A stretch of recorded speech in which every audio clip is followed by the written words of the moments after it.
Dodoties ceļā uz Ukrainu, alūksnieši šoreiz līdzved 5 auto.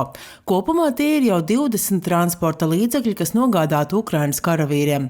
Šos braucienus sadarbībā ar Alūksnes un Apes novada fondu organizēja alūksnietis Pāvels Čornijs. Pāvels reiz atnāca uz fondu, nostājās pie tā loga un teica, vajadzētu savākt mašīnai naudu pagājušajā gadu uz Lieldienām.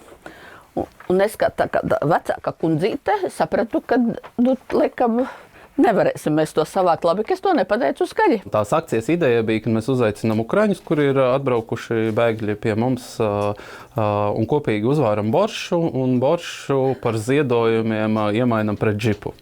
Nebija nekāda konkrēta cena, cik boršs maksā, cik katrs vēlās tik noziedo par borša šķīvi. Un mums izdevās. Bānīša stacijā pa ziedojumiem 3000 eiro bija pa 2 stundām. Cilvēki nāca un vienkārši tik ziedoja. Nākošais bija labdarības akcija džips par alu. Alus par džipu vai otrādies. Te jāpiebilst, ka Pāvels ir Alūksnes alus darītavas saimnieks un aizvadītā gada pavasarī, solidarizējoties ar Ļvivas alus darītavu, sāka ražot alu pēc ukraiņu receptēm. Šeit viņam bija salons pāri ielai. Viņš tā kā visu dienu savu alu, viņam ir Alūksnes alus, tā kā pārdeva alu, bet aicināja ziedot džipam. Tad 2 naktī otram džipam jau bija savākts. Piemēram, vajadzēja mašīnai naudu. Vasarā bija ļoti karsts laiks. Šeit tirdziņi trešdienās. Mēs izliekam augsta limonāde, blakus nolikta mašīna, jau nokrāsota, jau dzīšanai uz Ukrainu.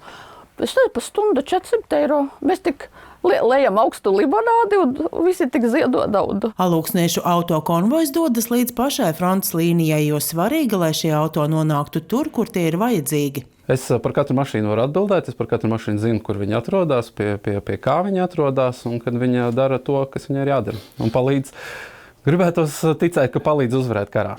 Šoreiz uz Ukrainu tiek vests arī novada pašvaldības ziedotais Mercedes busiņš. Priekš Ukrainas tas busiņš ir ļoti labs.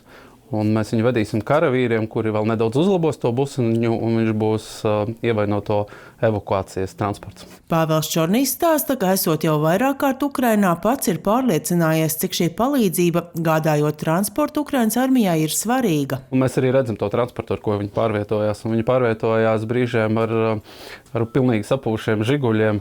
Un, godīgi sakot, jebkura mašīna, ko mēs no Latvijas varam aizvest, ir laba. Tā vajadzība joprojām ir ļoti akūta. Protams, tas ir risks braukt līdz pat kaujas darbības rajoniem, bet šajā ziņā Pāvels atbild, ka tas ir ne tikai Ukrainas labā. Ir arī tāds, varbūt racionāls, varētu tā teikt. Es tiešām ticu tam, ka ja Ukraina neuzvarēs šajā karā, tad nākamie būsim mēs. Un mēs dzīvojam Alūksnē, un Alūksne ir 38 km no Krievijas robežas. Un tad man būs jāiet tajos ierakumos sēdēt un aizstāvēt savu dzimteni.